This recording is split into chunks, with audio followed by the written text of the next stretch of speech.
ప్రేక్షకులందరికీ నమస్కారం. ప్రస్తుతం మన స్టూడియోలో ప్రముఖ తంత్ర జ్యోతిష్యులు, జ్యోతిషరత్న, జ్యోతిష సామ్రాట్ చింతా రుక్మాన్ గదరావు గారు మనతో ఉన్నారు. గురువుగారితో మాట్లాడేద్దాం. నమస్కారం గురుగారు. మాతృదేవోభవ, పితృదేవోభవ, ఆచార్య దేవోభవ. గురుగారు, జూన్ మాసంలో మేషరాశి వారి పరిస్థితి ఏ విధంగా ఉండబోతుంది? ఓవరాల్గా ఎలాంటి ఫలితాలు ఉంటాయి, ఎలాంటి జాగ్రత్తలు పరిహారాలు వెళ్ళి తీసుకోవాలి ఈ నెలలో? మేషరాశి వాళ్ళు సహజంగా ఈ రాశి వాళ్ళ గురించి మాసఫలాలకు సంబంధం లేకుండా మాట్లాడుకుంటే వీళ్ళు ఉపయోగపడరు. వీళ్ళ వల్ల వేరే వాళ్ళకి ఉపయోగం. వీళ్ళు లవ్ మ్యారేజ్ చేసుకుంటే లైఫ్ స్పాయిల్, మేనరకం చేసుకుంటే లైఫ్ స్పాయిల్, ఆలస్యంగా వివాహం చేసుకుంటే జీవితం సక్సెస్, తొందరపడి వీళ్ళు చేసుకున్న లైఫ్ సక్సెస్ కాదు. ఎప్పటికీ ఇతరులకు ఉపయోగపడుతూ ఉంటారు. కష్టం ఎక్కువ, ఫలితం తక్కువ. కష్టం ఎక్కువ, గుర్తింపు తక్కువ. ఇక ఇది నాది అంటే ఇది వీళ్ళది కాదు. మేషరాశిలో పుట్టి కోట్లు సంపాదించిన వాళ్ళు బినామీలతోనే సక్సెస్ అంటారు. వాళ్ళ పేరుతో కాకుండా వేరే వాళ్ళ పేరుతో రాసి పెడతారు. భార్య, పిల్లలు, తగిన నమ్మిన బంట్లు ఇటువంటి వాళ్ళతో పేరు రాస్తేనే కలిసి వస్తుంది. వీళ్ళ పేరుతో ఏ విధమైనటువంటి డాక్యుమెంట్స్ ఉన్నా కానీ సమస్యలు వస్తాయి. అంటే వీళ్ళు అవుతుంది కదా డాక్యుమెంట్. కాబట్టి ఒకటి అడిగితే 4 సలహాలు ఇస్తారు. అడిగింది ఒకటి కానీ 4 ఇస్తారు. నష్టం చేసిన వాళ్ళకు వీళ్ళకి శత్రువులు కూడా వీళ్ళు సహాయపడతారు. అడిగితే చాలు హెల్ప్ చేస్తారు. ఇంత పరోపకారం చేసినా కానీ వీళ్ళ వల్ల వీళ్ళకి ఉపయోగం ఉండదు. అది లోపమా, శాపమా, దోషమా అది అర్థం కాని పరిస్థితి. కాబట్టి వివాహ విషయంలో చాలా కేర్ఫుల్ వీళ్ళు. మేము మా కొడుకు మీ కూతురు అని మాటలు ఇవ్వడము ఇటువంటి మేషరాశులు చేస్తే ఇంకా పెద్దవాళ్ళ మాటకు వీళ్ళ జీవితం బలైపోతుంది. మన బిడ్డే కదని కట్టుకుంటే మా మీదే నిందలేసింది, మా అబ్బాయిని వదిలేసి వెళ్ళిపోయింది అంటారు. ఇక్కడ మేషలగ్నంలో పుట్టారు, అంతే, ఇంకేం లేదు. కాబట్టి ఇప్పుడు నేను చెప్తున్న వాటిలో మీరు ఈ రాశి వాళ్ళు బెనిఫిట్ తెలుసుకుని ఎలా సవరించుకుంటారో అనేసి చెప్తున్నా. సహజమైనటువంటి వీళ్ళ జీవితంలో జరిగిన ముఖ్యమైన సంఘటనలు. తిరుగుతూ పనిచేస్తేనే సెట్ అవుతారు వీళ్ళు. స్థిరంగా ఉండలేరు. ఒకేసారి 4 ప్రాజెక్టులు చేయాలంటారు, కానీ ఫలితం మాత్రం తక్కువే. ఈ రాశి వాళ్ళకి ఈ సంవత్సరం జూన్ మాసంలో ఫలితాలు ఎలా ఉన్నాయంటే, వ్యయంలో శనేశ్వరుడు, 3లో గురువు, లాభంలో రాహు, 5లో కేతు. రాహు చాలా బాగా యోగిస్తున్నాడు. వ్యయంలో శనేశ్వరుడు తను వ్యయం అయిపోయాడు, అంటే జలరాశిలో పడ్డాడు. వీళ్ళు ఇబ్బంది పడేంత సమస్య అయితే ఏం లేదు. ఇతను జన్మంలోకి వచ్చినప్పుడు బాగా ఇబ్బంది పెడతాడు శనేశ్వరుడు. ఇంకా 2.5 సంవత్సరం ఉంది. వీళ్ళ గురుగారు ఏళ్ళనాటి శని ప్రారంభం అవడానికి ఇంకా టైం ఉందంటారా, లేదంటే దాని ఇంపాక్ట్ మొదలైందంట? దాని ఇంపాక్ట్ మొదలైంది అంటే వీళ్ళకు అశ్విని నక్షత్రంలోకి మొదలైంది అంతే. భరణి, కృత్తిక వాళ్ళకి ఏం కాలేదు. ఆయన పూర్వభాద్రలోకి వచ్చాడు, ఇక్కడ అశ్వినికి స్టార్ట్ అయింది. పూర్వభాద్రలో ఆయన ఎంటర్ అయినప్పుడు అశ్విని నక్షత్రం స్టార్ట్ అవుతుంది. పూర్వభాద్ర కంప్లీట్ చేస్తే భరణి నక్షత్రం స్టార్ట్ అవుతుంది. రేవతిలోకి వచ్చినప్పుడు కృత్తిక నక్షత్రం స్టార్ట్ అవుతుంది. అందరికి ఒకేసారి ఇది ఉండదా గురుగారు? ఇంపాక్ట్ ఉండదు. డిగ్రీస్ జరిగే కొద్దిగా ప్రభావం మారుతూ వస్తుంది. మేషరాశులందరూ భయపడిపోవాల్సిన అవసరం లేదు. కాబట్టి ఈ మేషరాశిలో పుట్టిన వాళ్ళకు శని బాధకాధిపతి.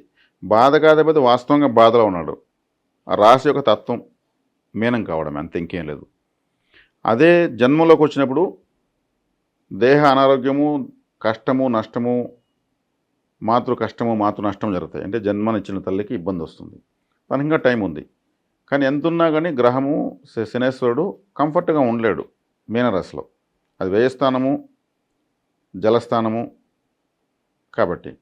కాబట్టి ఏలినాటి శని గురించి వీళ్ళు ఆందోళన చెందుతున్నంత ఏమి ఇక్కడ లేదు. నేను అందుకే వివరంగా చెప్తున్నా విషయం. జన్మంలోకి వచ్చినప్పుడు మాత్రం అది నీళ్ళలోంచి ఏమవుతుంది, మామూలు అగ్ని తత్వంలోకి వస్తుంది. అక్కడ నేచపడిపోతాడు శనేశ్వరుడు. నేచపడినప్పుడు కూడా ఒక 50% ప్రభావం చూపించగలుగుతాడు జన్మంలోకి వస్తే కూడా. ఎందుకంటే తన బలాన్ని కోల్పోతున్నాడు. మేషంలోకి వస్తే బలాన్ని కోల్పోతాడు. అక్కడ అతను పూర్తిగా బలహీనుడు శనేశ్వరుడు. అయినా ఒక 50% పనిచేస్తాడు. డైరెక్ట్ ప్లానెటే వచ్చేస్తుంది కాబట్టి 100% పనిచేయదు. ద్వితీయంలోకి వెళ్ళినప్పుడు వీళ్ళకు ఫైనాన్షియల్గా అప్పుడు ఉంటుంది ఇబ్బంది. అప్పటి వరకు పెద్దగా అందరూ చెప్తున్నంత తీవ్రంగా ఏదో చేసేసేది ఏం లేదు. సో ఎవరికైతే ఈ మొదటి దశ ప్రారంభం అవుతుందో వాళ్ళు డబ్బు పరంగా చాలా జాగ్రత్తగా ఉండాలంటారు. అశ్విని నక్షత్రం వాళ్ళు కేర్ఫుల్గా ఉండడం మంచిది. ఇక్కడ అతను ఇక్కడ మీనరాశిలో 2వ నక్షత్రంలోకి ఎంటర్ అయినప్పుడు మేషరాశిలో 2వ నక్షత్రం వాళ్ళు కేర్ఫుల్గా ఉండాలి. మీనరాశిలో 3వ నక్షత్రం ఉన్నప్పుడు మేషరాశిలో 3వ నక్షత్రం వాళ్ళు కేర్ఫుల్గా ఉండాలి. ఇక్కడ జరుగుతున్న కొద్దీ ఇక్కడ సీరియల్ వస్తూ ఉంటుంది. ఒకేసారి 3 నక్షత్రాల పైన ప్రభావం ఉండదు. ఓకే, ఇది తీసుకున్న చారైంది, ఇక్కడ ఏ చారకు అది అన్వయించబడుతుంది, 12వ స్థానం అవుతుంది అనేదాన్ని బట్టి. కాబట్టి ఇప్పుడు మేషరాశికి ఏలినాటి శని స్టార్ట్ అయిపోయింది అని ఊరికే వాళ్ళని ఊదరగొట్టి భయపించాల్సినంత పని చేయకూడదు, తప్పది. ఆడంత లేదు. ఇక్కడ తీసుకుంటే శనేశ్వరుడు అంటే ఏమి, శని ఎప్పుడు కంట్రోల్ అవుతాడు అనే దానిపైన దృష్టి పెడితే చాలు. శని కలిసి రాని గ్రహము, కలిసి రాని దాన్ని త్యాగం చేయాలి, కలిసి వచ్చేదాన్ని స్వీకరించాలి. శని అంటే పాదరక్షలు, శని అంటే శుభ్రత చేసేటువంటి పరికరాలు, చీపుర్లు ఇవన్నీ. కాబట్టి శని అంటే ఈ పాదరక్షలు. కాబట్టి చెప్పులు కుట్టుకునే వాళ్ళు కావచ్చు, ఈ తక్కువ రేటు చెప్పులు అమ్ముకునే వాళ్ళు ఉంటారు ప్లాట్ఫామ్స్ పైన, అటువంటి వాళ్ళు కావచ్చు, చెప్పుల స్టాండ్లో పనిచేసేటువంటి వాళ్ళు ఆలయాల కాడ, హాస్పిటల్స్ దగ్గర చెప్పుల స్టాండ్లో ఆడ పనిచేసే వాళ్ళు కావచ్చు, హాస్పిటల్లో క్లీనింగ్ డిపార్ట్మెంట్ కావచ్చు, ఆలయాల్లో ఊడ్చి క్లీన్ చేసేవాళ్ళు కావచ్చు, ఇటువంటి వాళ్ళకంతా గుర్తించుకునేసి మనం ఏదైనా ఖర్చు పెట్టేస్తే చాలు, శని ప్రభావం తగ్గిపోతుంది. ఇక్కడ మనం ఏం చేస్తున్నాం, పరిహారం చేస్తున్నాం. దీన్ని ఎంత ఎక్కువ చేస్తే ఏలినాటి శని ప్రభావం అంత తగ్గిపోతుంది. మనం నీళ్ళు జల్లినట్టు ఏలినాటి శని పైన. ఏలినాటి శని అంటే ఒక మంట అనుకుందాము, మనల్ని కాలుస్తుంది అనుకున్నాము, దానిపైన మనం ఈ పరిహారం నీళ్ళు జల్లేస్తాం, అది చల్లారిపోతుంది. నీళ్ళు పడిందే అగ్గి చల్లారదు. కాబట్టి ఈ పరిహారాలు ఎక్కువ చేయాలి. పెద్దవాళ్ళకు చెప్పులు తీసేవాళ్ళు, ముసలి వాళ్ళు. అదేవిధంగా వికలాంగులు ఉంటారు, కాళ్ళు ఇబ్బందిగా ఉంటుంది, అటువంటి వాళ్ళకు ఏదైనా హెల్ప్ చేయొచ్చు. మనం చేయగలం, మన స్తోమత కొద్దే చేయాలి అంతే. ఇప్పుడు మనకు డబ్బు లేదు కదా అనేసి వికలాంగులకు వీల్ చైర్ తీసేంటి అని తీస్తాం. తీసి ఇవ్వగలిగితే వాళ్ళకి ఏదైనా ఫుడ్డో ఇంకేదన్నా డబ్బులో కొంత ఇవ్వచ్చు. వాళ్ళు ఏం చేసి సంపాదించుకోలేరు కాబట్టి. కాబట్టి శని కారకత్వాలను గుర్తించుకొని చేయాలి. అదేవిధంగా కొంతమంది ఎక్కువ మంది కాకి అన్నం పెడితే మంచిది, కోతికి అరటి పండిస్తే మంచిది, కుక్కకు బన్నోటి ఇస్తే మంచిది. చేయొచ్చు, ఇతర జీవులను ఆదరించవచ్చు. కాకి అంటే ఆయన వాహనమని, కుక్క అంటే కాలభైరుడు వాహనము, ఆయన శిష్యుడు శనేశ్వరుడని, కోతి అంటే ఆంజనేయ స్వరూపమని, ఆంజనేయ స్వామిని ఆరాధిస్తే శనేశ్వరుడు పనిచేయడని, అన్నీ కరెక్టే, చేయొచ్చు. వాటిలో కూడా పరిహారం ఉంది. కాబట్టి ఇవన్నీ చేయడానికి లక్షలేం ఖర్చు కాదు, మనం చేసుకోగలిగినవే. ఇప్పుడు ఎక్కడో శని సింగనాపూర్ వెళ్ళమని నేను చెప్పలేదు, ఇంకెక్కడో శని ఆలయము మందపల్లి అంటే తూర్పుగోదావరి జిల్లాలో ఉన్నటువంటి వాళ్ళని ఇక్కడ నుంచి వెళ్ళమని, అక్కడ వాళ్ళు అది చేయొచ్చు. దానికి అయ్యప్ప స్వామి మాలేస్తారు. అయ్యప్ప స్వామి మాలకు మాకు ప్రామాణికం దొరకలేదు. కానీ శని సింగనాపూరు, మందపల్లి ఇటువంటి రిజల్ట్స్ ఇస్తాయి. కానీ పోలేని వాళ్ళు ఇప్పుడు నేను చెప్పిన పరిహారాలు చేసుకోవచ్చు. ఇప్పుడు ప్రజెంట్ ఉన్న గ్రహస్థితి బట్టి గురుగారు వీళ్ళ ఆర్థిక స్థితి ఎలా ఉండబోతుంది? ఆర్థిక స్థితి ఎత్తుకుంటే వీళ్ళకి ఎప్పుడు డబ్బులు అవసరం ఉండనే ఉంటుంది. ఏలినాటి శనితో సంబంధం లేదు, గురు బలంతో సంబంధం లేదు. వీళ్ళు ఎప్పుడు డబ్బుకు ట్రై చేస్తూనే ఉంటారు. అప్పులు ఎక్కడ వస్తాయా? వీళ్ళు ఎక్కువ పని చేసి తక్కువ తీసుకుంటున్నారు కదా, వేరే వాళ్ళకి ఎక్కువ ఉపయోగపడుతున్నారు, వాళ్ళు వీళ్ళకి ఉపయోగపడరు, 100% ఉపయోగపడరు. మళ్ళీ వీళ్ళకి ఎప్పుడు అవసరం లేదు, లైఫ్ టైం ఏదో ఒక దానికోసం డబ్బు కోసం ట్రై చేస్తూనే ఉండాల్సిన రాశిది. బినామీలు పెట్టుకోవడం వల్ల మాత్రం సక్సెస్లోకి వస్తారు, లేదు నమ్మకం ఇంట్లో వాళ్ళ దీనివల్ల సక్సెస్లోకి వస్తారు. కాబట్టి వీళ్ళకి ఇప్పుడున్న గ్రహచారాన్ని బట్టి డబ్బులు ఎలా ఉంటే ఆర్థిక స్థితి అని చెప్పాల్సిన లేదు. వీళ్ళు చేసే కష్టం ప్రపంచంలో ఎవరు చేయరు. వీళ్ళు చేసే మైండ్ వర్క్, వీళ్ళు చేసే హార్డ్ వర్క్, వీళ్ళు చేసే పరోపకారము ఇంకెవరు చేయరు. కానీ వీళ్ళకే తక్కువ రిజల్ట్స్ ఉంటాయి. అది జ్యోతిశాస్త్ర విచిత్రం ఇదంతా. ప్రస్తుతం అయితే పెట్టుబడుల విషయంలో ఏమైనా జాగ్రత్తలు తీసుకోవాలి గురుగారు వెళ్ళామన్నా? పెట్టుబడుల విషయంలో జాగ్రత్తలు తీసుకుంటే కొంచెం మంచిదే. ఎందుకంటే వ్యయంలో శని ఉన్నాడు, ద్వితీయాన్ని చూస్తాడు, 3వ ఇంట్లో గురువు ఉన్నాడు. ఈ 3వ ఇంట్లో గురువు ఉంటే వీళ్ళ ప్రయత్నాల్లో కొన్ని సక్సెస్ అవుతూ వస్తాయి. అదొక ప్లస్ పాయింట్ ఉంది ఇక్కడ. ప్రయత్నం అనే స్థానంలో గురువు ఉన్నాడు కాబట్టి చేసే ప్రయత్నాలు బాగా సక్సెస్ అవుతాయి. వీళ్ళు ఫైనల్గా ఇన్కమ్ పొందే దాంట్లో వీళ్ళే మిస్టేక్స్ చేస్తారు. తక్కువ ఇన్కమ్ కూడా ఒప్పుకునేస్తారు ఏదైనా పని, అది వీళ్ళే తప్పు. కానీ అది ఒప్పుకోకపోతే అది కూడా లేకుండా పోతుందేమో ఒప్పుకుంటారు. అడ్డదారులు తొక్కే అవకాశం కనిపిస్తుందా డబ్బు కోసం? డబ్బు కోసం అడ్డదారులు వీళ్ళు రాహుదశ జరుగుతుంటే తొక్కుతారు. వీళ్ళ జాతకంలో వ్యక్తిగత జాతకం రాహుదశ జరుగుతుంటే తొక్కుతారు. కానీ దానివల్ల మాత్రం తీవ్రమైన ఇబ్బందులు వస్తాయి. ఆ రాహు రకరకాలుగా నడి రోడ్డుకి గిచ్చేస్తాడు. రాహుతో పెట్టుకుంటే మాత్రం ఎవడు పెట్టుకోకూడదు రాహుతో. మీరు అంటూ ఉంటారు ఏలినాటి శనిలోనే ఎక్కువ పెళ్ళిళ్ళు అవుతాయి అంటూ ఉంటారు. ఇప్పుడు ప్రజెంట్ ఉన్న గ్రహస్థితి బట్టి ఎలాంటి ఖచ్చితంగా అవుతుంది, పెళ్లి అవుతుంది. ఇప్పుడు పెళ్లిడికి వచ్చిన అబ్బాయిలు కానీ అమ్మాయిలు కంటే వివాహ ప్రయత్నాలు చేస్తే ఖచ్చితంగా అయిపోతుంది, మ్యాచింగ్ అయిపోతుంది. శుభకార్యరీత్యా ధన నష్టము, ధనానికి ఇబ్బంది రావడము ఇలా జరుగుతుంది. ఇప్పుడు ఏలినాటి శని కదా, వివాహానికి బలం ఎక్కువ, చేసుకోవచ్చు. ఓకే. తరచుగా పోలీస్ స్టేషన్లో కోర్టుల చుట్టూ తిరిగే వారికి ఏదన్నా మంచి రిజల్ట్స్ ఏమైనా ఉండబోతున్నాయా?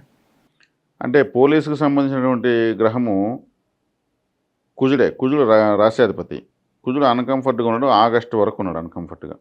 ఆగస్టు తర్వాత ఇబ్బంది ఏమి లేదు, అతను వచ్చి సింహంలోకి వెళ్తాడు. సింహంలో మంచి బలవంతుడే, ఎందుకంటే కుజుడు కమాండరు. సింహంలో సూర్యుడు రాజు. ఇప్పుడు ప్రధానమంత్రి పక్కనే కదా ఆర్మీ చీఫ్ ఉంటాడు. ఆర్మీ చీఫ్ ప్రధానమంత్రి పక్కన ఫుల్ సెక్యూరిటీ ఉంటుంది కదా. కాబట్టి తనకి ఇష్టమైన స్థానానికి వెళ్తున్నాడు సింహానికి ఆగస్టు తర్వాత, ఆటోమేటిక్ బాగుంటుంది. ఓకే. ఇక ఆరోగ్యపరంగా ఎలా ఉంటుంది గురుగారు? మెంటల్ టెన్షన్స్ కావచ్చు, ఇలాంటివి ఏమన్నా ఉండే అవకాశం? మెంటల్ టెన్షన్స్ వీళ్ళకి కామన్. చిన్నప్పుడు తలకు దెబ్బ తగులుతుంది, హెయిర్ ఫాలింగ్ కానీ, హెయిర్ చిన్నప్పుడే వైట్గా రావడం కానీ, ఏదో తలకు సంబంధించి ఏదో ఒక సమస్య ఉంటుంది. ఇంకా వీళ్ళకు ఆర్థిక సమస్య అనేది కామన్ పాయింట్. ఎప్పుడు డబ్బుకు ₹1,00,00,000 రని 1,10,00,000 కావాలనే పరిస్థితి ఉంటుంది. ₹1,000 రని ఇంకా 500 అవసరం పడుతుంది. అవసరాలు ఆ మేరకు ఉంటాయి వీళ్ళకి. అది డిజైన్ అయిపోతుంది అంతే.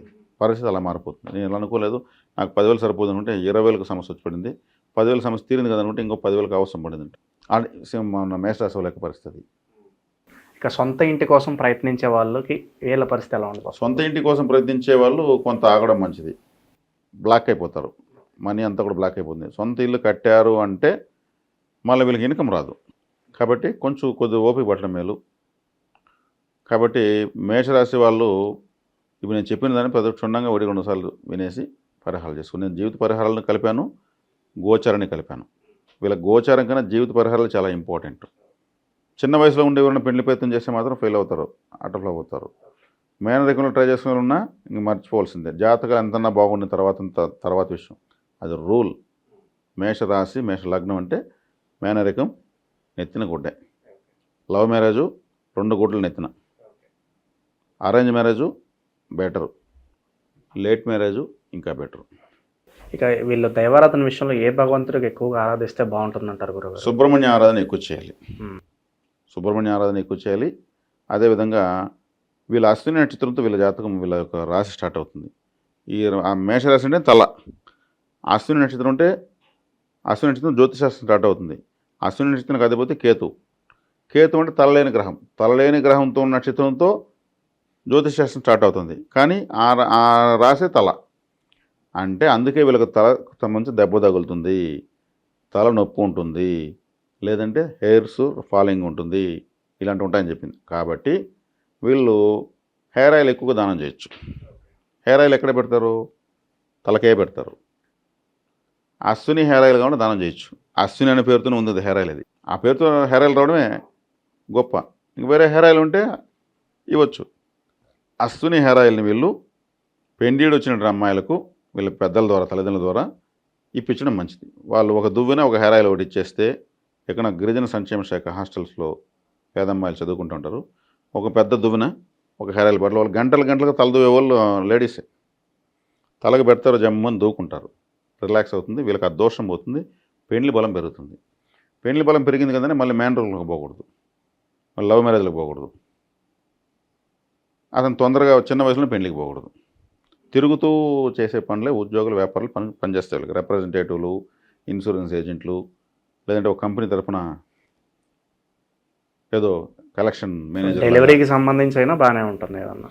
వీళ్ళు ఇంకోటి ఏమంటే, వీళ్ళు ఎక్కడైనా కంపెనీలు చేరితే వీళ్ళే వదిలేసి వచ్చేస్తారు ఆ కంపెనీని.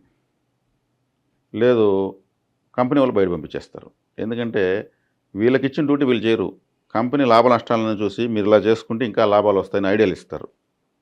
వాళ్ళ మంచి కోసం చెప్తారు, కానీ అది వాళ్ళకి చిరాకు తెప్పించే విధంగా ఉంటుంది. నువ్వు ఉద్యోగం చేసిన వచ్చావు, మాకు సలహాలు ఇచ్చేందుకు వచ్చినావు అనే పరిస్థితి తయారైపోతుంది. వీళ్ళు ఏమైనా కంపెనీ బాగు కోసం మనం ఏం చేయాలని ఆలోచిస్తారు. వీళ్ళ డ్యూటీ వీళ్ళు చేసేసి అడిషనల్ డ్యూటీ ఏంటంటే కంపెనీకి లాభాలు రప్పించాలంటే వాళ్ళు అడగనే వీళ్ళు పోయి సలహాలు ఇస్తారు. ఆడవాళ్ళు చిరుతుకొని వస్తుంది. అట్లాంటి సమస్యలు తెచ్చుకుంటారు వీళ్ళు. కొద్ది రోజులు 4-5 కంపెనీలు మారినాక ఏమవుతుంది, మనమే సొంతంగా పెట్టుకుందాం, ఒకటి కింద పని చేస్తే మనం ఏందో అని చెప్పేది. ఆ ఐడియాలు మనకే ఉన్నప్పుడు మన ఐడియాలు మనం చేసుకుందని 10 మందికి ఉద్యోగాలు ఇచ్చే స్థాయికి కూడా వచ్చేస్తారు వీళ్ళు. ఓకే, మంచి గుడ్ క్వాలిటీస్ ఇవంతా. సో ఓవరాల్గా జూన్ మాసంలో మేషరాశి వాళ్ళకి ఏ విధంగా ఉంటుంది, ఎలాంటి రెమెడీస్ చేసుకోవాలి, చాలా బాగా వివరించారు గురుగారు. ధన్యవాదాలు. ధన్యవాదాలు.